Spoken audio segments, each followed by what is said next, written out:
ቃሉን ሰማን ስብከት ተሰበከና አንድ ሰው ስብከት ተሰበከ ልክ እንደተሰበከ ለቃሉ ካልታዘዘ ለሰማው ነገር ካልታዘዘ ይድናል ያምናል ይቅርታ ቆይ የሰማውን ነገር ካልተቀበለ ያምናል መቀበል አለበታ የሚቀበለው ስለዚህ እምነትን ራሱ የሚቀበለው በምንድነው በመታዘዝ ነው ማለት ነው ቆይ አይ እንደዚህ ነዋ ቆይ አንድ ጊዜ ላስቀምጥለው ግልጽ ስለሆነ ነው አሁን ጥቅስም ሰጣለሁ ምንም ችግር የለው እንደዚህ ነው እስቲ ላስቀምጠውና ከዛ በኋላ እርሱ ያስቀምጡልኛል እምነት ከመስማት ነው ብለን ስንል መጀመሪያ ይሄ ሰው ወንጌል ይሰማል ይሰበካል ትምህርቱ ይሰጠዋል ያ የተሰጠው ትምህርት ምን ይፈጥርለታል እምነትን ከመስማት ስለሚል እምነትን ይፈጥርለታል ይሄ ሰው ይፈጥርለታል ጥቅስ የለውም ግድ የለም ይፈጥርለታል የሚለው እንትን ጥቅስ ያልባ ነው ዝም ብሎ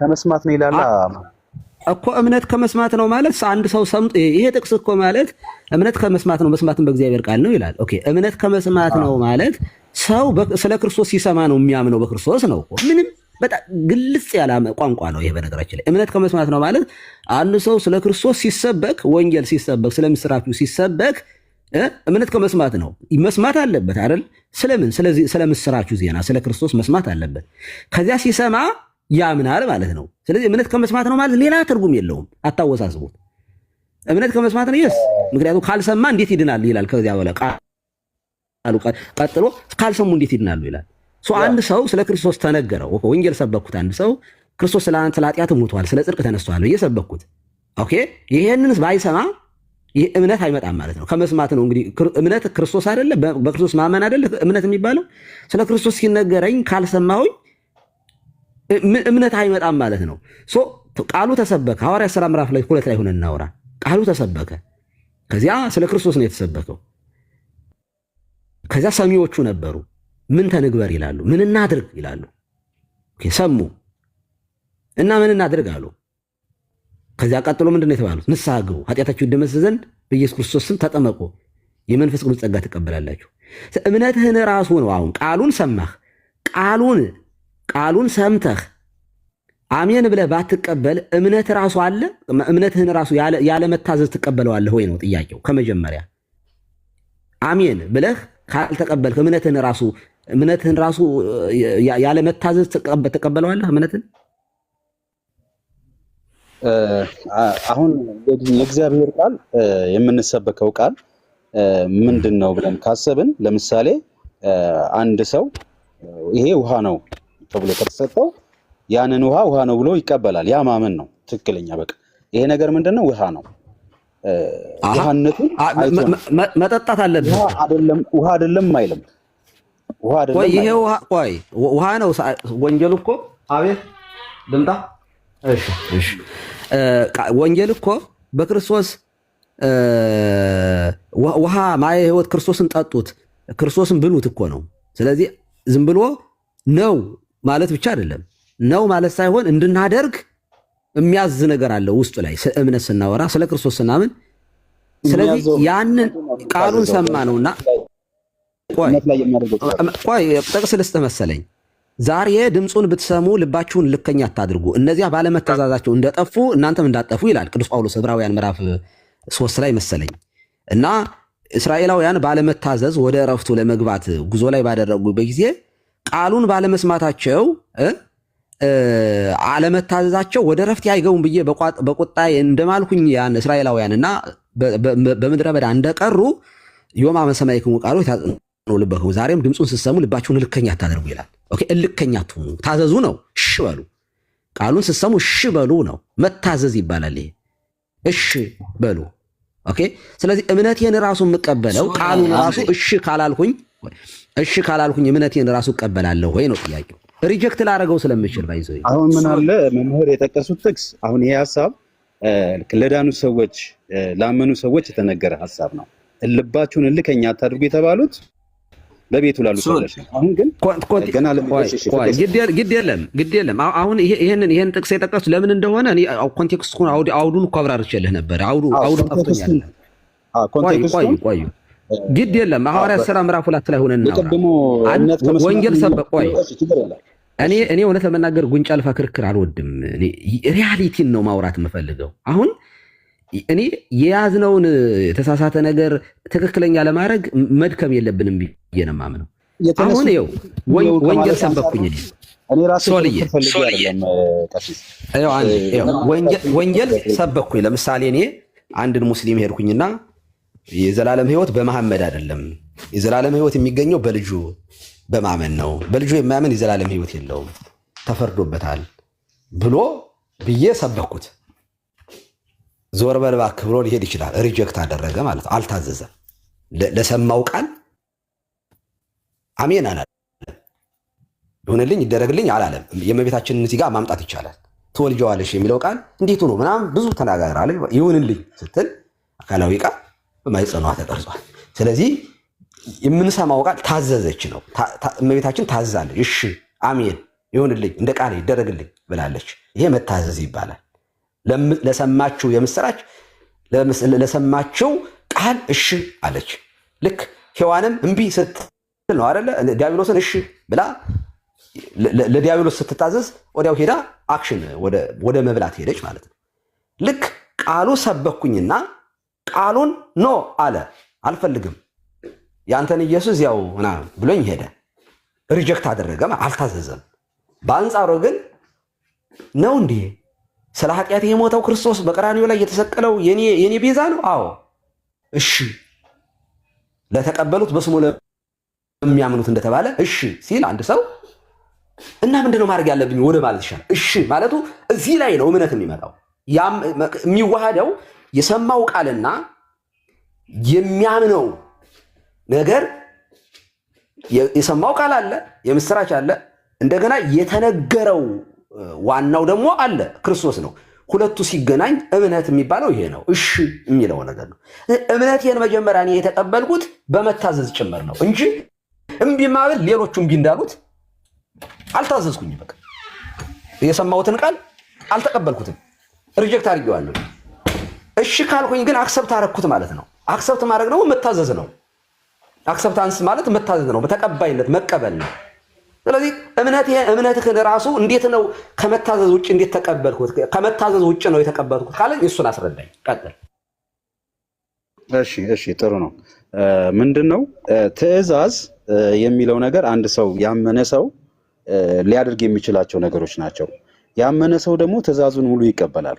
ምንድነው እምነት ደረጃ ላይ ትእዛዝ የሚባል ነገር የለም። እምነት ደረጃ ላይ መስማት ነው። መጀመሪያ ያ ሰው መች ሰማ ትእዛዝ የሚቀበለው? አንድ ሰው እኮ ያንን ነገር ሲረዳ ተረድቶ አውቆ ሲገባው ነው ወደ ትእዛዝ አቅጣጫ ታዟል አልታዘዘም የሚባለው። ይሄ ሰው ወንጌል ተሰበከ። አሁን ለምሳሌ ኤፌሶን 1 ቁጥር 14 ላይ አይ ቲንክ ሐሳቤን የተረዳኛል መሰለኝ። መታዘዝ ምንድን ነው ለአንተ? ከሱ እንጀምር እንግዲህ። ቆይ የተረዳው ስላልመሰለኝ መታዘዝ ማለት ምን ማለት ነው? እስኪ እሱን አብራራልኝ። አዎ በመጽሐፍ ቅዱስ ሐሳብ ላስቀምጠው እስቲ። መታዘዝ ማለት በመጀመሪያ የእግዚአብሔርን ቃል ሰው ሲሰበክ ሲሰማ ልቡ ይከፈታል። ምን ያገኛል? ቃሉ እምነትን የማምጣት የመፍጠር ካፓብል ነው። ያ እምነት በውስጡ ይፈጠራል። እምነት ፈጠረለት ማለት ያ ሰው ምንድነው? ያ የተሰበከው ትምህርት እውነትነቱን ትክክል። እምነት ፈጠረለት ማለት ምን ማለት ነው? ምን ማለት ነው መፍጠር ማለት ነው? አልገባኝም። እምነት ፈጠረ ለምሳሌ ኤፌሶን 1:13 ላይ ምንድነው ያልኩትኝ? ይህን የመዳናችሁ ወንጌል ሰምታችሁ ይላል። የመዳናችሁ ምን ሰሙ? ወንጌል። የመዳን ነው የሚለው። አንድ ሰው መፍጠር ምንድነው? እምነት መፍጠር ማለት ምንድነው? እምነት ማለት ያ ትክክለኛ እውነት የእግዚአብሔርን እውነት በትክክል የእኔ ነው ለእኔ የተደረገ ነው ብሎ ያንን ነገር ምን አክሴፕት ያደርጋል ሰው በልቡ። ለምሳሌ መፍጠር ማለት ምንድነው? መፍጠር እኮ ማለት እኮ ሮሜ ምዕራፍ 10 ቁጥር 10 ላይ ምን ይላል? ሰው ልቡ ይጸድቃል። መፍጠር ማለት የሌለን ነገር ማምጣት ማለት ነው። እሱ ጋር የሌለ አሁን መፍጠር ስለሆነ እኔ ጋር የሌለ ነገር ነው። እምነት እኔ ጋር አልነበረም፣ እምነት አልነበረኝም። ያንን እምነት ግን ያመጣልኝ ምንድነው? ቃሉ ነው። ወንጌል ስሰማ ያ እምነት የሚባል ነገር ወደ እኔ መጣ። ያ ነው አሁን ተፈጠረ የሚለው ነገር። ሁለት ሰዎች ወንጌሉ ተሰበካችሁ።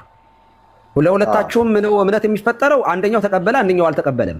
ያኛው ሰው ያልተቀበለ እምነት ስላልተፈጠረለት ነው። አሁን እኔ እንደዛ ብዬ ነው የማምነው። ሁለት ሰዎች ወንጌል ሊያምን የሚችልበት ጊዜ ይኖራል።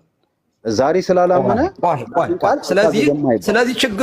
ስለዚህ ችግሩ የሰውየው እንጂ የእግዚአብሔር እንጂ የሰዎቹ አይደለም። ልቡን ላይ ከፍት ይችላል አንድ ሰው። መጀመሪያ ምንድነው ያንን ነገር ለመስማት የመጀመሪያው ደረጃ ምንድነው? ያንን ወንጌል መስማት። አይገናኝም። ስለመፈጠርማ ተወራ እኮ። አሁን እኮ ስለመፍጠር ተወራ። አይገናኝም። ልብ መክፈት አለመክፈት ጋር አይገናኝም። ቢኮዝ ወንጌል ሁለቱም ይሰማሉ። የሚሰሙ ሰዎች ናቸው በተፈጥሮ እዝነ ህሊና አላቸው፣ ይሰማሉ። እዝነ ስጋም አላቸው፣ የስጋ ጆሮ አላቸው፣ የህሊና ጆሮ አላቸው። ሰሙ እና አንዱ ዞር በል አለ፣ ገፍትሮ ሄደ። አንደኛው ግን ብሎ እሺ አለ። ስለዚህ ለሁለቱ የተለያየ እምነት ተፈጥሮላቸዋል ማለት እግዚአብሔር አንደኛውን እሺ ያለውን ፈጥሮለት እምቢ ያለውን ደግሞ ስላልፈጠረለት ነው ሰውየው እምቢ ያለው ብለን እንውሰደው። እኛ ጊዜውን አንወስንማ። አሁን ለሁለት ሰዎች ወንጌል ተሰበከላቸው። ያንን ቃል ያንን ዘሩ የሚበቅልበት ቃል የእግዚአብሔር ቃል ዘር ነው፣ በልብ ውስጥ ይበቅላል እና አንደኛው ልብ ዘሩ በተመሳሳይ ዘሩ እኮ ተዘራ ኦሬዲ ዘሩ አሁን ይኸውልህ እያቆራረጡኝ ሳይሆን ሐሳቤን ቢያንስ አይዲያዬን በደንብ ላስቀምጠው። የእግዚአብሔር ቃል ዘር ነው፣ ይዘራል።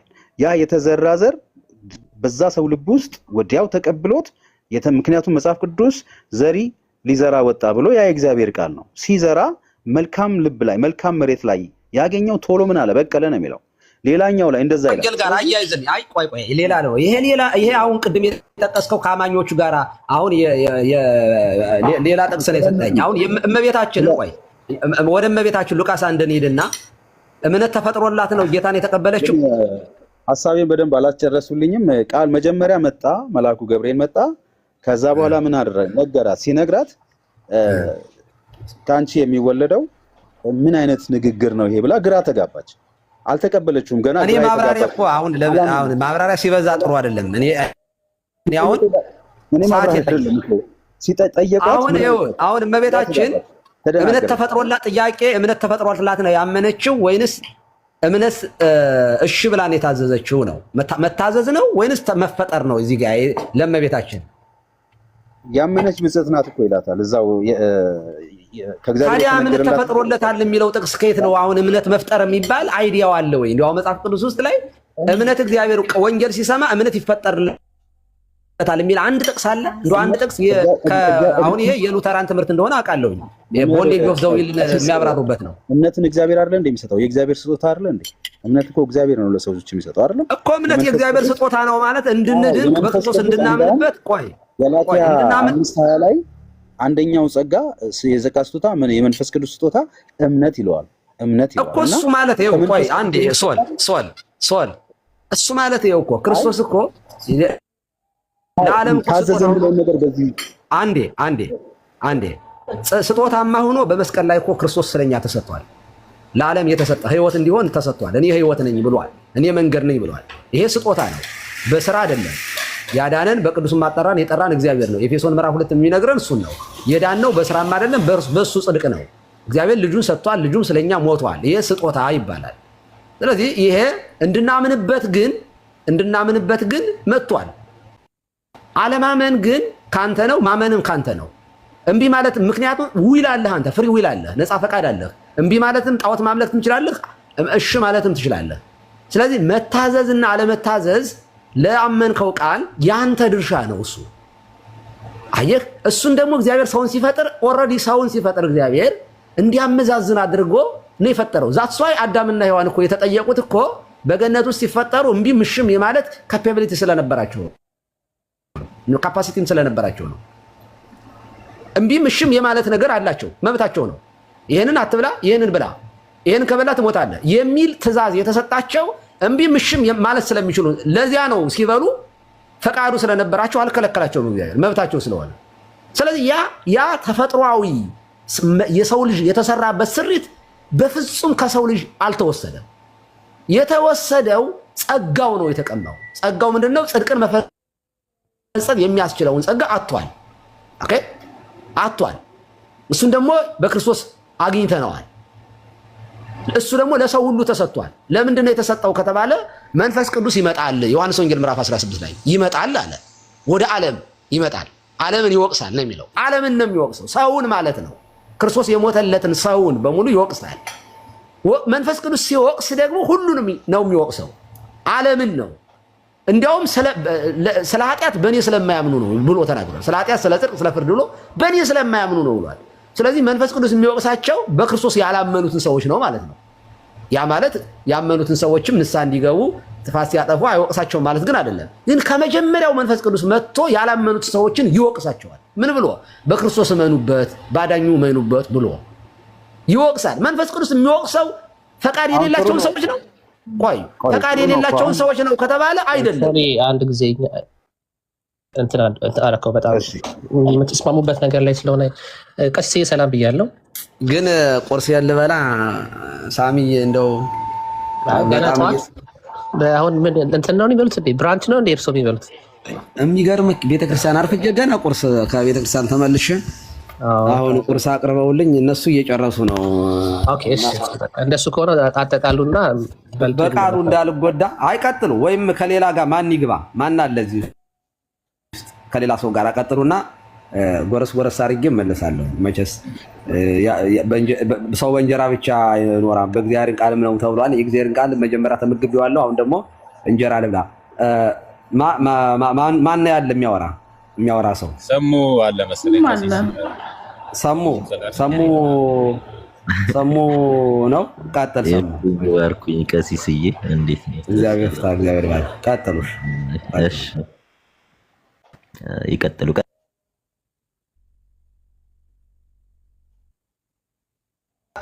ቀጥሉ ከሰሙ ጋር። እሺ ሳሚ እስከሚመለስ ድረስ ሳሚ ይቀጥላል ብሎ ይቀጥላል። እሺ ግን ምንድነው ከትእዛዝ እምነት ነው የሚቀድመው ትእዛዝ ነው የሚቀድመው የሚለውን ነገር ይሄን ነገር ነው ትንሽ አከራካሪ የሆነብን። ግን ሰው ካመነ በኋላ ነው ትእዛዝ የሚለው ነገር የሚመጣው። ላመነ ሰው የሚል ሐሳብ ነው እያስቀመጥኩ ያለሁት። ምክንያቱም መጀመሪያ ያንን የእግዚአብሔርን ቃል ይሰማል። ያን ቃል ከሰማ በኋላ እምነት ያልተፈጠረለትን ሰው ትእዛዝ ደረጃ ወደ ትእዛዝ ደረጃ ልናስገባው አንችልም። ምንድነው መጀመሪያ የሰው ያንን ቃል መስማት አለበት። ያ የእውነት ቃል ያንን እውነት ቃል ተረድቶ ኦኬ እውነት ነው የእግዚአብሔር ቃል ነው ካለ በኋላ ከዛ በኋላ ነው ወደ ትእዛዝ ወደሚባለው ሐሳብ ውስጥ መግባት የምንችለው። ምኑን አምኖ ነው የሚሰማው? ሶል መጀመሪያ ትእዛዝን አይደል እንደሚሰማው መጽሐፍ ቅዱስ ጋር እስከ ዮሐንስ ወንጌል ምዕራፍ 15 እሱ መመልከት እንችላለን። ከቁጥር 9 ጀምሮ ያለው መጀመሪያ ክርስቶስ ራሱ ትእዛዜን ብትፈጽሙ ነው እያለ ያለውና አንድ ሰው አመነ ስትል ምኑ ነው መጀመሪያ ትእዛዙን አይደል እንደሚያምነው እግዚአብሔር ያዘዘውን ነገር አይደል የሚያምነው። ትእዛዜን ብትፈጽሙ የሚለው ሐሳብ ይመጣው ለልጆቹ ነው፣ በቤት ውስጥ ለሚኖሩ ለሚመላለሱት ነው ትእዛዝ የሚቀጥለው። ከዛ በፊት ግን ምን አለ? ያ ሰው መጀመሪያ ሳያምን ምን ታዘዋል? ምን ብሎ ነው የሚያምነው? እስኪ አሁን ኖርማሊ ኢየሱስ ጌታ ነው የሚለው ይሄም ራሱ ትእዛዝ ነው። ኢየሱስ ጌታ እንደሆነ በልብ ብታምን ከእግዚአብሔር ከሙታን ብትመሰክር ነው አይደል የሚለው። ኖርማሊ እኮ ይሄ ራሱ ትእዛዝ እኮ ነው። በትእዛዝ ደረጃ ሳይሆን ይሄንን ኢየሱስ ክርስቶስ አንድ ሰው ጌታ ነው በል ስላዘዝከው ይድናል ማለት አይደለም። ያንን ነገር መቀበል አለበት። ምንድነው የሚያምነው? አሁን መጀመሪያ እምነት የሚባለው ከልብህ የምትቀበለው ታዘ ሳይሆን ተገደ ሳይሆን አንተ ራስህ በሙሉ ልብህ የምትቀበለው ነገር ነው። ምንድነው እኮ በሙሉ ልብ የምትቀበለው ምንድነው? ታደረከውማ እንዴት ነው ሰው የሚያምነው? ትእዛዝን እኮ በእምነት አትቀበል። በነገራችን ላይ ትእዛዝ ስንል ፍቃድ አለ። ትእዛዝ የምትቀበለው ማትቀበለው ከተቀበልክ ትድናለህ ነው፣ ካልተቀበልክ አሁን ተፈርዶብሃል ነው የሚለው መጽሐፉ። ይሄ እኮ ነው። ምንድነው አንድ ሰው አመነ የሚባለው እኮ ትእዛዙን ነው አይደል? ምን ከዚህ ውጪ እምነት አለ እንዴ? አይ ዶንት ኖ እኔ በምን አንግል ላይ ደረጃ ለምን ተቀመጠ ነው አሁን እኮ እኔ ያልኩ ያለሁት። ወንጌል ሰው ሲሰበክ ሲሰማ ወንጌል ራሱ እኮ ትእዛዝ እኮ ነው ሶል። አይ ወንጌል የታዘዙት ሰባኪዎቹ ናቸው እንጂ የሚቀበሉት አይደለም። አገልጋዮቹ ወንጌል ይሰብኩ ብለው ታዘዋል። ተቀበሉ ማለት ትእዛዝ ነው። ቆይ በትእዛዝ ውስጥ ፍቃድ አለ ብለናል አይደለ? ሰው ነፃ አይ ቲንክ በነፃ ፍቃድ ታምናለህ አይደል? አምናለሁ። ነፃ ፍቃድ የሚሆነው እኮ ያንንስ ነገር በእምነት ካመነ በኋላ አይ እሺ በአንተ እቀበላለሁ አይ አልቀበልም ሲል ነው እምነት በአንተ እሺ አንተ በምትከተለው ቤተ እምነት ውስጥ ሁለት አይነት ኮሎች አሉ አይደል? ጀነራል ኮል እና ኢፌክቹዋል ኮል የሚባሉ። ኢፌክቹዋል ኮል አዎ፣ ጀነራል ኮል አለ። ኦኬ፣ ከዛን ኢፌክቹዋል ኮል አለ። አዎ፣ አሁን ጀነራል ኮል የሚለው ነገር ጥሪ ነው አይደል? ሰዎች ሁሉ የሚጠሩበት ጥሪ ስለሆነ አጠቃላይ ጥሪ አንድ ሰው አጠቃላይ ጥሪ ላይ ኑ እያልክ ነው አይደል የምትጠራው? ምን ብለህ ጥሪው ምን አይነት ዝም ብለህ ኑ ነው እንደ የምትለው? የምትጠራበት ነገር ምንድን ነው? መጥሪያው የምትጠራው ወንጌል አንድ ሰው ጠራ ከማለት ኑ ማለት እኔ ጋር ያለውን እውነት ተቀበሉ፣ እኔ ያስኩት እውነት ነው ብለው ስለ እውነታቸው ይናገራሉ። የእግዚአብሔርን ቃል ነው የምትሰብከው። ስለዚህ የእግዚአብሔርን ቃል በመስበክ ማለት ነው፣ በማስተማር ነው የምትጠራው። ታዲያ እኮ የእግዚአብሔርን ቃል ስትሰብክ እግዚአብሔር ያድናል ብላችሁ እመኑ እያልክ ነው አይደል?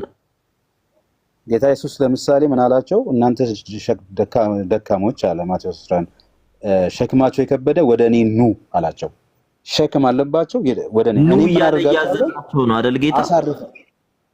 ጥሪ እኮ አሁን ይኸውልህ ዳይሬክትሊ ቀጥተኛ ትእዛዝ አድርገህ ሳይሆን መቀበል ያለብህ ጥሪ ነው። ጥሪ ማለት ትእዛዝ ብቻ ላይሆን ይችላል። ለምሳሌ ልጅህን ና ብትለው ሰውም በፍቅር ወደ ራስህ መሳብ የምትስብባቸው መንገዶች ይታያሉ። አሁን ጥሪው ላይ ተስማምተሃል። አሁን እዚህ ጋር ትእዛዙ ላይ ተስማምተናል። ትእዛዙ ግን የፍቅር መሆን አለበት ነው አይደል? አሁን ትእዛዝ ና ማለትና የፍቅር ጥሪ ለምሳሌ ሊከተለኝ የሚወድ ቢኖር ራሱን ይከተለኝ አለ ጌታ ኢየሱስ ክርስቶስ። ተከተለኝ እያለ እያዘዘህ ነው። እሺ ብለህ ትእዛዙን ከተቀበልክ ትከተለዋለህ። እምቢ ካልክ ደግሞ የራስህን መንገድ ትሄዳለህ ማለት ነው። መቼ ነው አሁን ይሁን? እስቲ ይሄን ነገር እስቲ ዲፈረንሺየት ማድረግ እንዴት ነው መለየት የሚያስችለው? እኔ አሁን ጥሪው ጋር እንምጣት። ትእዛዝ የሚባለው ነገር ትእዛዝ የሚባሉ ነገሮች አንድ ሰው ያመነ ክርስቶስን ጀነራል ኮሉን የሚቀበለው ማን ነው? ወደ ትእዛዝ ጀነራል ኮሉን የሚቀበለው ማን ነው? ጀነራል ኮል ብለህ ስትል እኮ ያው ያሉትን ለወንጌል የሚደረግ ጠቅላላ የሆነ ጥሪ ነው እኮ። ጥሪውን የሚቀበሉት እነማን ናቸው? ጥሪውን የሚቀበሉት የሰው ልጆችን ሁሉ ወደ ወንጌል መጥራት ነው። የሰው ልጆችን ሁሉ እኮ ጥሪውን የሚቀበሉት እነማን ናቸው ይላል ትምህርቱ። አሁን ጥሪ ማለት እንዴት ነው? እስቲ አንተ እንዴት ነው የምትጠራው? አጠራሩን ንገረኝ እስቲ። ሰዎች ጀነራል ኮል እና ኢፌክቹዋል ኮል የሚል ትምህርት አላችሁና ጀነራል ኮሉ አጠቃላይ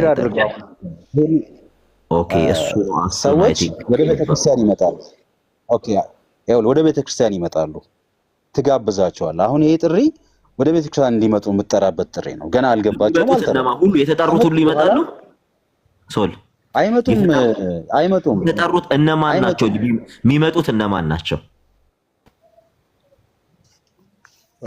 እኔ አሁን ነገሩን እንዴት እያየሁ እንዳለ አይዶን ነው። ምናልባት የኔን ሐሳብ ካልተረዳችሁት፣ አይ በነገራችን ላይ እኮ የእናንተ ዶግማቲክ ትምህርታችሁ ስለሆነ ነው እዚህ ጋር እኔ እንትን ያልኩና እዚሁ ጋር ጥያቄው ስለሚመለስልህ ነው። አሁን ምን እያልኩ መሰለህ? ጥሪ ብለን አልገባንም። ሶል ውይይታችሁ ምንም ፍሬ ነገር ልንይዝበት አልቻለም። አልገባንም። በምን ርዕስ ነው እያወራችሁት ያለው? ውይይት አውሩልን። እምነት የሚለውን ይኸውልህ ከእምነት በፊት ትእዛዝ አለ የሚል ነገር መጥቶ ነው። ከእምነት በፊት ሰው መታዘዝ አለበት። ሶል በነገራችን ላይ ሐሳብን በጣም ነው የምትገለባብጠውና ሐሳብን መያዝ መጨበጥ አልቻለም። እግዚአብሔር በሚያውቅ ለማንኛውም ሰው በዚህ ርዕስ ነው። በነገራችን ላይ አንዴ እሱ ይጨርስና ትቀጥላለህ። ወንድማችሁ ሶል ይጨርስና ከሰሙ ጋር ከተሰናባበት በኋላ ወደ አንተ እንመጣለን። ግን ብታሳጥሩት ጥሩ ነው። ሰው ሐሳቡን አላየም። ይቅርታ ሳሚን አስገቡት። ሳሚ አይ ቲንክ የምንገባባ ይመስለኛል። ሳሚ ግባ። አሁን አወራሃለሁኝ። ይጨርሱና ሳሙና ሶል። ሳሚ ስለማወራህ ግባ። ቀጥሉ። ሶልዬ ሰማፕ እናድርገውና ሁለት አይነት ኮል አለ በእናንተ ቤተ እምነት ውስጥ እና ጀነራል ኮልና ኢፌክቲቭ ሳሚ የሚባለው ኔግሮ አይደለት። ጀነራል ኮል ሳሚ አንድ ቁጥር ጻፍና ትገባለህ። ጀነራል ኮል እና ኢፌክቹዋል ኮል ተብለው የሚጠሩ ሁለት ጥሪዎች አሉ። ጀነራል ኮል ውስጥ የተመረጡት ናቸው፣ አስቀድሞ የተመረጡት ናቸው። ጀነራል ኮሉን ተቀብለው ወደ ኢፌክቹዋል ኮል ውስጥ የሚመጡት ነው። ስለዚህ ጀነራል ኮል ውስጥ ጥሪ የሚደረግላቸው እነማን ናቸው? ፕሪዴስቲን እንዲሆኑ። ጀነራል ኮል እና ኢፌክቹዋል ኮል ትምህርቱ ዶግማቲክ ትምህርት ነው። ስለ ይሄ ነው እያወራሁ የነበረው።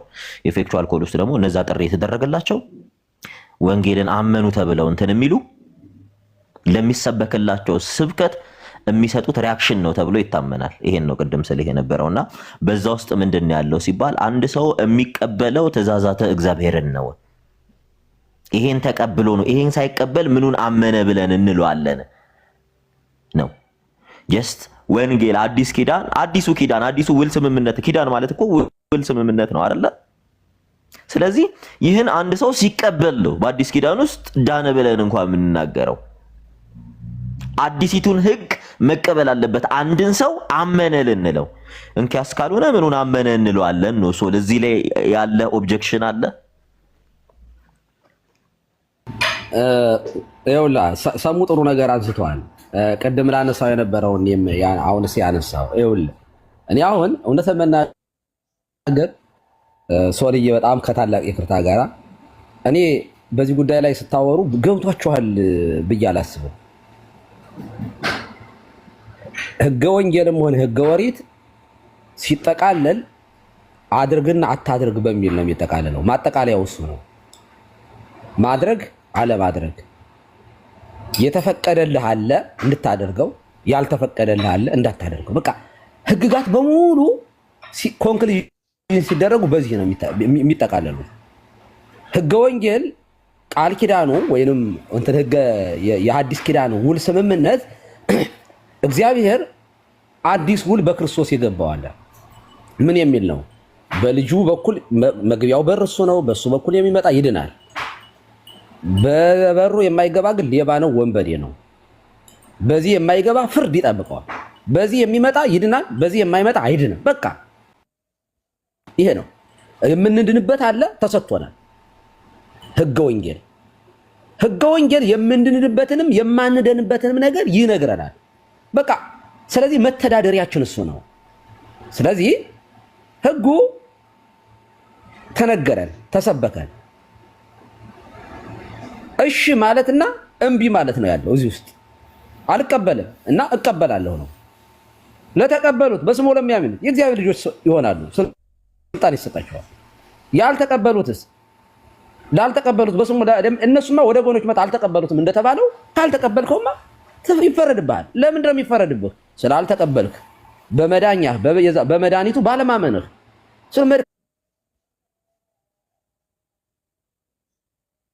ያልተገናኘ ሰው ይሞታል። በቃ ምንም ጥያቄ የለው።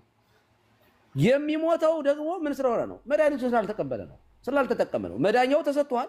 እግዚአብሔር ራሱ ነፃ ይሆናል። እዚህ ጋር ሰጠህ መድኃኒቱን፣ አልጠቀመውም አልክ፣ ሞት። ስለዚህ ሲፈረድብህ እኮ የሚፈረድብህ ቃሉ ነው፣ ራሱ ነው የሚፈርድብህ። አንተ ራስህ ነው በራስህ ላይ የምትፈርደው፣ ራስህ ላይ ነው የምትፈርደው። ስለዚህ አሁኑ ስናጠቃልለው ወደ መነሻችን ስንመጣ እምነታችን ራሱ ባዶ ነገር አይደለም። የኛን መታዘዝ የኛን እሽታን ይፈልጋል። በክርስቶስ ለማመን ምን ማለት እሺ ቤዛዬ ነው አዳኜ ነው ብዬ መቀበል አለብኝ ማለት ነው። ካልተቀበልኩኝስ ይፈረድብኛል። እምነት ራሱ ባዶ ነገር ነው ወይ የሚለው ላይ እኔ በጣም ሚስኮት ስለሚደረግ አብርሃምንም ታነስቷላችሁ። ተከተሉኝ አለ። አልከተልም ካልክ ቀረህ። የሚወደኝ ይከተለኝ አለ ጌታ። ከወደድከው ትከተለዋለህ። አልፈልግም ካልክ ደግሞ ትመለሳለህ። 10ን ፈወሰ፣ አንዱ ብቻ ተከተለው። ሌላ 9 ወዴት አሉ አለ።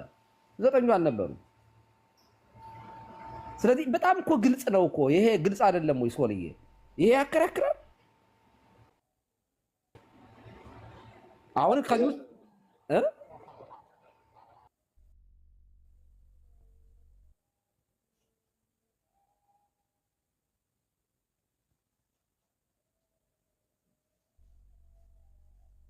ጥሩ እዚሁ ላይ ኦኬ፣ ምላሽ ነው አልክ። በቃ ጥሩ ነው ምላሽ ጥሩ ነው የተናገርከው፣ ትክክል ነው። አሜን ማለት ነው። እምነት በነገራችን ማለት ነው። እምነት በነገራችን ማመን በእግዚአብሔር መታመን ለእግዚአብሔር የምታምነው አለ እግዚአብሔር ነው። አንተ ደግሞ ትታመናለህ ደግሞ ላመንከው ቃል። ውሉ ስምምነቱ ቃል በሁለት በኩል የሚደረግ ነው። እንዲህ ብታደርግልኝ እንዲህ አደርግልሃለሁ ይላል ቃል ማለት እንትን ኪዳን የሚገባ ማለት የሚሰጥህ ምሕረትን ሊያደርግልህ ቸርነትን ሊያደርግልህ ፈጣሪ እንዲህ ይላል እና ይሄን ደግሞ ካደረክ ደግሞ ይሄንን እሰጥሃለሁ ይላል። አንተ ላመንከው ቃል ደግሞ እሺ እታዘዛለሁ ብለህ በዚያ ትኖራለህ። ውል የሚጸናው በዚህ መሰረት ነው። ስለዚህ ሰማህና እምነት የመታዘዝ ውጤት ነው አልከኝ። በቃ እኔም እኮ እያልኩ ያለው እሱ እኮ ነው። እሺ ብለህ የምትቀበለው ነገር እምነት የሚባለው እሱ ነው አለ። አክሰፕት ማድረግ ነው መቀበል ነው። ካልተቀበልክ ራሱ ነው ካልታዘዝክ ራሱ ያንን ነገር እምነት የለህም ማለት ነው። ካልተቀበልክ እምነት የለህም። ከተቀበልክ አመንክ ማለት ነው። ኦኬ አሁን እዚህ ላይ ጨረስን። አመን አንድ ሰው አመነና ሲያምን እንግዲህ እምነቱን ከተቀበለ ማለት በክርስቶስ አዳኝ መሆኑን ካመነ በኋላ ከዚያ በኋላ ሰውየው ነፃ የሚሆንበትን ትእዛዝ ይሰጠዋል። በቃ የእምነትህ እምነትህ ወደ የት ነው የሚወስድህ? ወደ መጠመቅ ይወስድሃል። ወደ ጥምቀት ይወስድሃል። ጥምቀቱ ለምንድን ነው? ከኃጢአት የምትነጻበት ነው፣ የምትወለድበት ነው።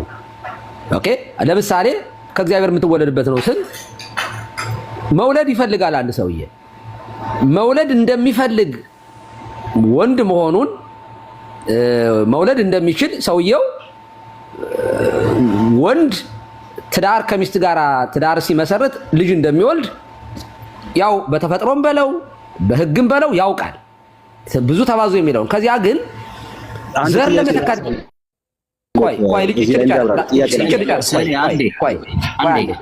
ከዚያ ግን ዘር ለመተካት ግን የሚያስፈልገው ነገር አለ። የግዴታ ሚስት ማግባት ይኖርበታል። ሚስት ማግባት ብቻውን በቂ አይደለም።